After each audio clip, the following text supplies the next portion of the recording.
Assalamualaikum warahmatullahi wabarakatuh. Perkenalkan, nama saya Satria Budianto, NIM 1920501055 dalam mata kuliah Komunikasi Islam.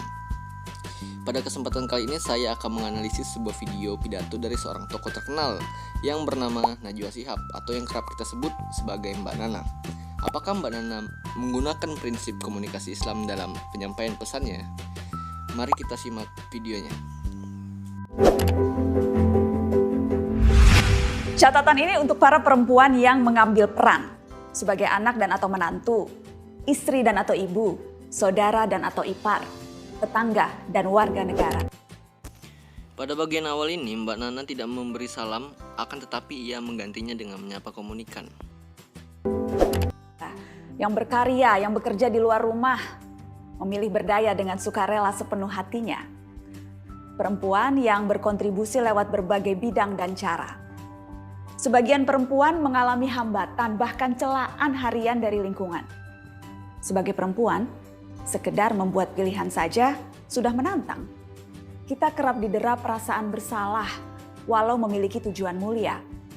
Tidak sedikit perempuan yang cemas dengan kemampuannya sendiri. Tidak jarang malah menganggap rendah dirinya sendiri. Tidak heran, karena penelitian menunjukkan sukses berkorelasi positif untuk laki-laki, namun kerap membawa konsekuensi negatif bagi perempuan. Menjadi sukses dan disukai bukan hal biasa untuk perempuan, justru kerap bertolak belakang. Kenyataan di sekeliling menunjukkan, terkadang ambisi yang kita miliki dianggap bertentangan dengan tradisi. Pekerja perempuan yang mengupayakan posisi dianggap hanya memikirkan diri sendiri. Mereka yang berani unjuk diri seringkali justru dihindari. Bahkan saat sudah berhasil pun, walau sukses membawa manfaat bagi orang banyak pun, cibiran masih mungkin datang. Menjadi berhasil bagi seorang perempuan bisa saja memicu hal negatif. Dianggap begini, dinilai begitu, ditakar macam-macam. Banyak yang harus diperbaiki. Tapi mari memulai dari diri sendiri. Tidak ada yang lebih tahu siapa perempuan selain kita sendiri. Harga diri tidak ditentukan oleh orang lain, melainkan berasal dari pengenalan atas diri sendiri, tahu kekuatan dan kekurangan sendiri. Dan yang terpenting, paham apa yang hendak dikejar dan direalisasikan. Sejauh ini, Mbak Nana menyampaikan pesan dengan baik, berkata lemah lembut, serta memberi nasihat yang baik. Dia telah melakukan 3 prinsip komunikasi Islam. Definisi kepercayaan diri adalah mengetahui impian masing-masing. Mereka yang gagal menghargai diri sendiri tak punya kesempatan kedua untuk menilai orang lain, apalagi menghakimi sesama perempuan. Perempuan harusnya saling bergandengan tangan, bukan malah saling menjatuhkan. Mungkin karena kita melihat hidup sebagai ajang kompetisi. Karena perempuan punya keterbatasan ruang yang didominasi laki-laki. Jadi tanpa sering kita sadari, kita kerap khawatir, cemas, segalanya tidak pernah cukup untuk diri sendiri. Akibatnya, siapapun bisa terasa sebagai ancaman, gerak-gerik sejawat bisa dicurigai sebagai tentangan. Ada fenomena yang dikenal dengan istilah Queen Bee Syndrome. Hasil penelitian mengungkapkan, sekitar 58% perundung di tempat kerja adalah perempuan. Dan hampir 90% dari mereka memilih perempuan lainnya sebagai korban. Padahal menjadi positif bukan tanda kita lemah. Mendukung mereka yang berhasil bukan berarti kita mengakui kegagalan. Yakin bahwa kesuksesan tidak perlu diperebutkan dan kerja bersama bisa lebih didahulukan. Akan membuat perempuan tidak pernah sendirian. Kita ditemani oleh yang lain. Oleh perempuan yang lain. Mari bicarakan pencapaian teman kerja perempuan kita. Mengapa itu perlu? Karena jika laki-laki dipromosikan karena potensinya, perempuan hanya berdasar performa yang sudah dibuktikannya.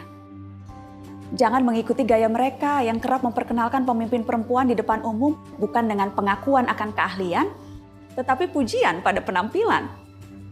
Jika tak ada yang sudi mempromosikan seorang perempuan, biar sesama perempuan pula yang menjadi jurkamnya. Di bagian ini, Mbak Nana memberi penyesuaian bahasa yang baik, berlaku adil, mampu berdiskusi serta mempertimbangkan pandangan perempuan. yang artinya Mbak Nana telah melakukan 4 prinsip komunikasi Islam yang lainnya. Sejauh ini berarti Mbak Nana telah melakukan 7 prinsip komunikasi Islam. Mari lebih menunjukkan empati dan kemurahan hati, menjauhi kecemburuan, menghindari runcingnya perasaan bersalah yang kerap mendera perempuan. Saya mengalaminya dan terus berlatih untuk lebih baik setiap hari. Kita sudah terbiasa bekerja lebih keras dibandingkan dengan para pria. Perempuan biasanya lebih rajin, lebih tekun, lebih konsisten. Karena seringkali pintu-pintu yang terbuka mudah untuk laki-laki itu justru masih harus diketok atau didobrak lebih keras oleh perempuan. Jadi mari membangun lingkaran kekuatan antar perempuan. Lingkaran untuk berbagi pikiran dan perasaan, juga memupuk keberanian. Percayalah, kita tidak pernah sendirian jika mau membangun lingkaran. Nah, setelah melihat video dari Mbak Nana tadi, dapat disimpulkan bahwasannya Mbak Nana menggunakan beberapa prinsip komunikasi Islam. Walau di awal video Mbak Nana tidak mengucapkan salam, akan tetapi ia menggantinya dengan menyapa komunikan.